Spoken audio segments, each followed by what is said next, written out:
Bonjour et bienvenue sur Entrepreneur and Coach, une chaîne dédiée à ceux qui aiment l'action, qui ont le goût de l'aventure. Avec l'œil d'un coach, l'écoute d'un coach, nous suivrons les entrepreneurs dans leur quotidien, dans leur aventure, dans leur mindset, dans leurs trucs et astuces, dans leur coup de pouce. C'est parti, on y va.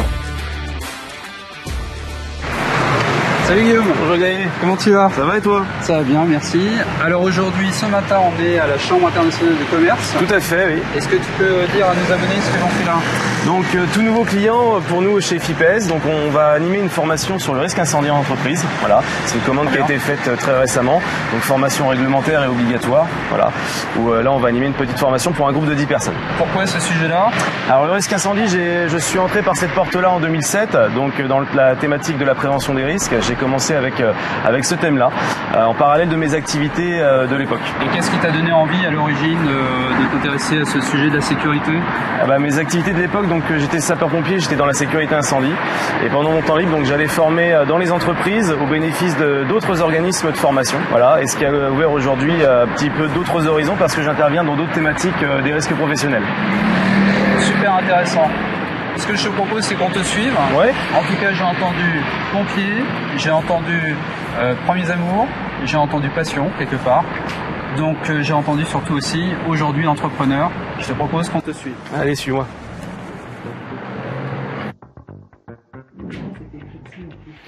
Alors, sur un feu d'origine électrique, est-ce que je peux utiliser un extincteur où il y aurait de l'eau dedans? Un feu d'origine électrique, ça sera le plus adapté. Maintenant, vous verrez que même si on prend l'autre, c'est pas le plus adapté, mais vous ne vous mettez pas en danger avec l'autre malgré tout. Mais le plus adapté, ça restera celui-ci. Alors, pendant l'évacuation, vous trouvez une personne allongée par terre. Est-ce que vous pouvez la déplacer pour la mettre à l'abri des fumées? Bienvenue.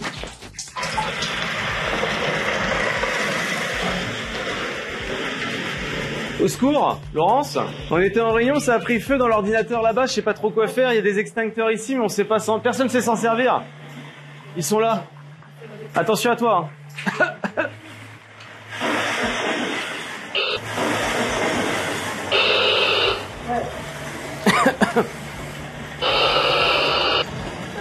Ouais. Il a du mal à respirer. Il a dû avoir un truc de jeter là-dedans. Il y a plein de fumée. Ça va? Tu vas bien? Il se sent pas très bien.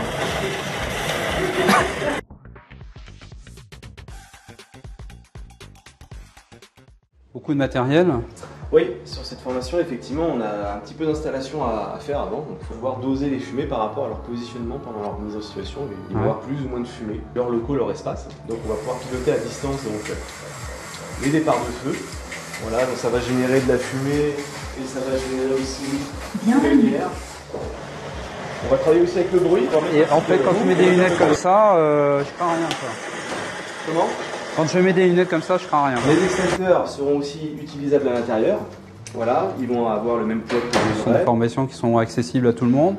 Je veux dire, un abonné qui dit tiens, moi je suis intéressé, il peut dire tiens, j'appelle la société de Guillaume Vorsic et je m'inscris. C'est ouvert à tout le monde ou comment ça se passe? Alors les commandes sur ce produit-là, généralement sur cette formation, se fait dans les entreprises, voilà, dans leurs espaces.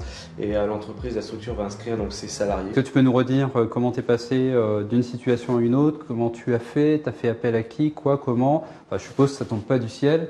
Je suppose que c'est pas magique en fait. Non, tout à fait. Au début, donc, je suis allé taper à la porte du Pôle emploi, au tout départ, qui m'a débloqué une aide pour les entrepreneurs. Cette aide donc, a pu me permettre d'acheter du matériel. Donc, l'aide est venue de Pôle emploi au départ.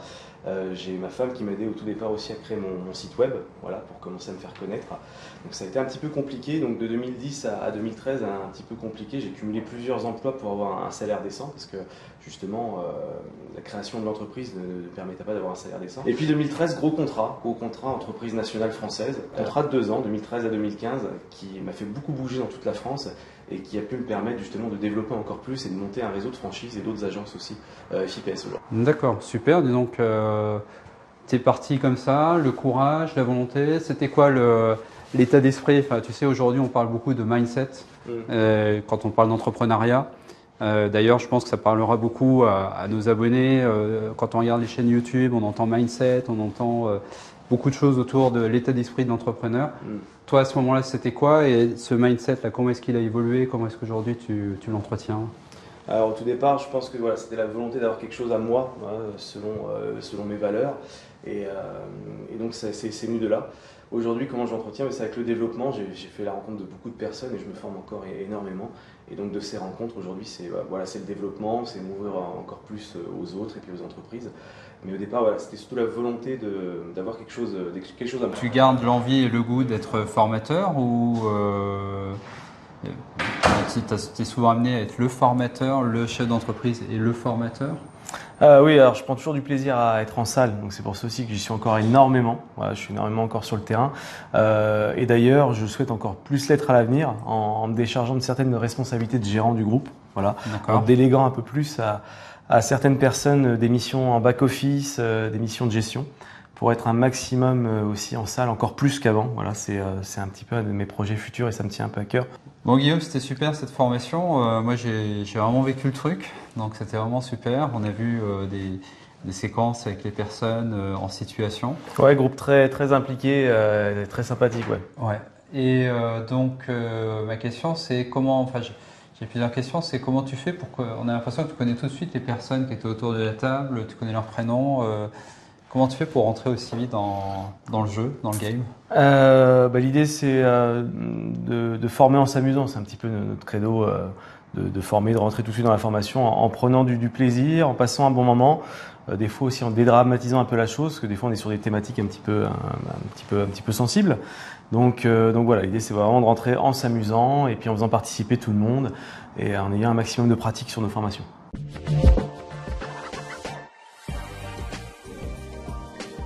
Alors là, on va aller chez Guillaume à son agence à Villeneuve Centre.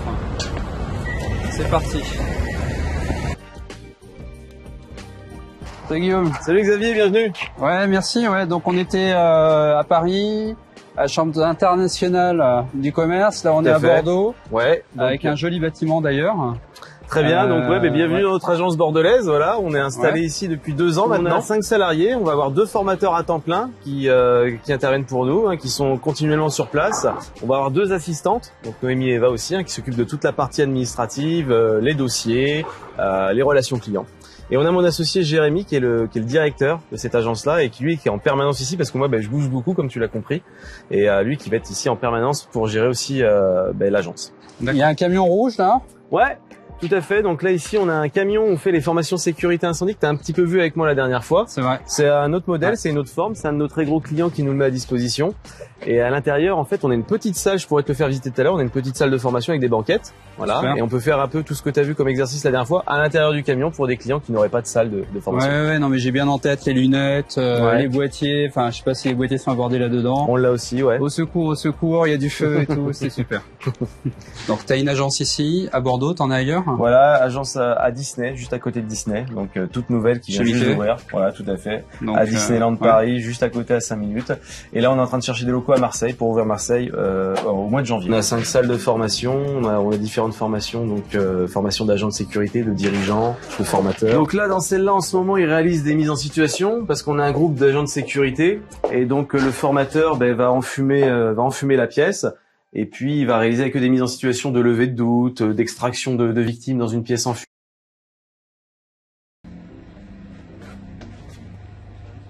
On est en sécurité ici. Hein.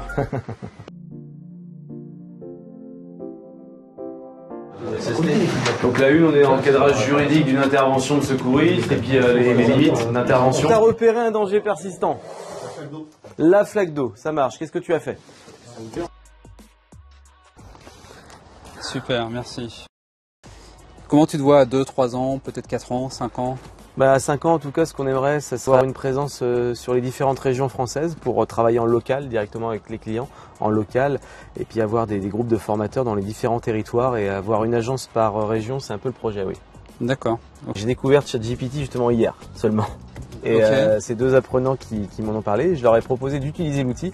On en a très vite trouvé les limites. Ça peut avoir ses avantages, mais ça reste quelque chose qui est important pour nous, qui est encore l'humain et le contact et les relations et de faire les expériences en formation avec de l'humain.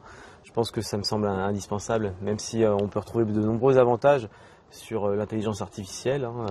Mais je pense qu'il ne faut pas enlever en tout cas dans cette discipline qu'est la formation. C'est quand même un pari toujours des entrepreneurs, d'être toujours en forme, d'être toujours là, présent. C'est quoi ton truc à toi? On a tous nos petites techniques. Alors moi, j'ai eu la chance de commencer un parcours en programmation neurolinguistique en PNL. Et je suis sur un parcours où je vais aboutir justement au maître praticien et j'utilise beaucoup de techniques de préparation mentale par rapport à ça. Voilà. Par exemple, c'est Zen, Zoom Non, par exemple l'objectif en 5 points où je vais faire expérimenter un petit peu mon système nerveux dans certaines situations qui peuvent être, que je projette en tout cas, inconfortables. Je vais essayer de faire l'expérience à mon système nerveux, justement d'essayer de transformer ça en énergie, en positif. Et donc j'utilise effectivement quelques techniques de préparation mentale et la PNL m'aide beaucoup en ça, justement, à me préparer mentalement. Et en plus, ce qu'il y a de bien, c'est que ça peut se faire dans les transports, ça peut se faire en voiture aussi. Donc je vais utiliser effectivement beaucoup de techniques de préparation mentale par rapport à ça. Quelles sont les 5 minutes les plus importantes pour toi dans ta journée ou dans tes journées? Et les 5 minutes avant que les candidats, les apprenants arrivent en salle, où je suis déjà en salle, où je suis déjà prêt, où je commence déjà à répéter un petit peu dans ma tête. D'ailleurs, c'est quoi un entrepreneur pour toi? Un entrepreneur, je pense que c'est quelqu'un qui a un petit peu le goût du risque, et qui va, en tout cas pour moi, beaucoup à l'intuition dans les projets, et qui va tenter, qui va se projeter un maximum. Voilà, c'est en tout cas la fibre entrepreneuriale que j'ai, c'est faire des paris, prendre certains risques, et puis toujours aller de l'avant. Tu prends des risques, mais quand ça marche pas, comment tu fais? Je crois beaucoup à ce que justement c'est les erreurs qui nous font beaucoup grandir et apprendre, et j'essaye d'accueillir ça comme non pas une erreur mais plutôt un apprentissage, quelque chose qui va me faire grandir et avec lequel je dois continuer. Dernier point, est-ce que tu aurais des techniques, des conseils, des choses comme ça qui peuvent être utiles ou que les entrepreneurs qui aiment partager avec toi ou que tu peux être amené à conseiller, ou même nos abonnés, donc notre communauté, est-ce qu'il y a des choses que tu aimerais partager, que tu as envie de partager? Ouais, si je pouvais dire une chose, c'est oser. Faut oser. Il y a un projet, il y a une idée. Et puis pour te remercier de faire partie, de nous avoir accueillis, de faire partie maintenant du club Entrepreneur & Coach, j'ai quelque chose à te remettre.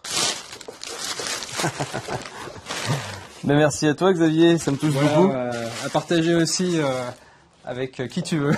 Ok, merci. Je t'en prie.